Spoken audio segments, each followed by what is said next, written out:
Joining us to discuss this, TalkTV's royal editor, Sarah Hewson. Hello, Sarah. We weren't really expecting to see His Majesty quite so soon, were we? No, and I think it's very reassuring to have seen him back to work, back to those constitutional duties. He flew from Sandringham down to Windsor Castle on Tuesday. He had what was described as an estate day, carrying out business at Windsor on Tuesday, stayed there overnight, and then returned to Buckingham Palace yesterday, where he had a meeting of the Privy Council. And then, as we just saw there, that audience, the weekly audience with the Prime Minister, which had been taking place over the phone since the King's cancer treatment. It's the first time they have met since mid-December, and it's the first time we've seen the King on official duties since his cancer diagnosis. So I think the fact that this very private meeting between the monarch and the Prime Minister was filmed, and that footage put out to the public, obviously done very deliberately in order to reassure the public and show that the King carries on. And we have to say, I mean, certainly in my view, the King looks well and fit. He didn't look frail. He didn't look notably sick or ill, did he? If it was being done to reassure us, I would say it was very successful. Yeah, and indeed, and he was in very good spirits, wasn't he? Joking when the Prime Minister told him that he was looking well. He said, well, it's all mirrors, isn't it? But also revealing how moved he's been by the public response to his diagnosis. He said all of the messages and cards that he'd received had reduced him to tears a lot of the time. Behind the scenes, he is quite an emotional man, and he revealed that yesterday.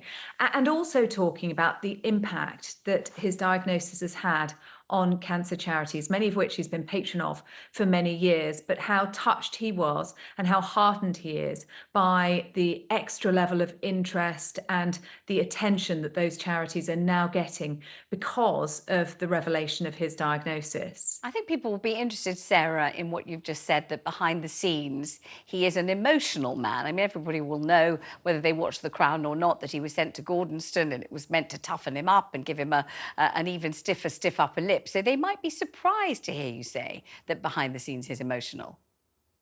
Yes, and a sensitive man. And some of that was revealed actually in Prince Harry's book. He talked about his father having a teddy bear that he'd had since childhood. And he also revealed those moments between father and son, how as Charles knew that his Harry was afraid of the dark and would sit there stroking his cheek until he fell asleep. He's a man who doesn't like confrontation, and he is a sensitive man and an emotional man behind the scenes. And I think he's been letting that show a little bit more after the death of his mother, when there was that huge round of applause and the burst of God Save the King for the first time. You could see his emotions.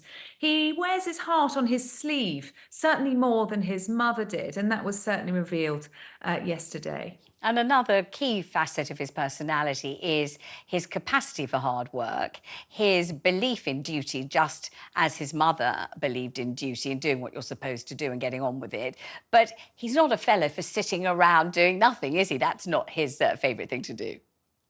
No, certainly not. And so I think this period of recuperation in between his various rounds of treatment will be very frustrating for him. We know that the Queen, Camilla, has been trying to encourage him to slow down. Easier said than done, really. But certainly I think that he may have to adopt a rather different approach. He's a man with a remarkable attention to detail who's been known to fall asleep late at night over his papers, but having to slow down now. And part of the reason why he's spending this time in Sandringham, because he's surrounded by the countryside. It's a very peaceful place. It's a much more relaxing, calm place, in order for him to have that time in between his treatments. The main priority, of course, now being his swift recovery. I mean, we hadn't thought that he'd be leaping into helicopters and charging off to Windsor and Buckingham Palace and spending nights there and coming back again. That hadn't seemed to be on the agenda, but I suppose we shouldn't really be surprised. Yeah, indeed. And I think Buckingham Palace had been playing it fairly cautiously at the beginning, that it would be based on doctors' advice, whether he'd be having any face-to-face meetings, for example. No one knows when they're going through cancer treatment quite how they're going to respond at any one time. And so I think that has certainly had to be borne in mind. But very good to see that yesterday he was able to be there with the Prime Minister, holding that weekly audience and suggesting that although he's not out there front facing in public at the moment, he is getting on with the job, and it is business as usual for the monarch. Thank you, Sarah, very much indeed.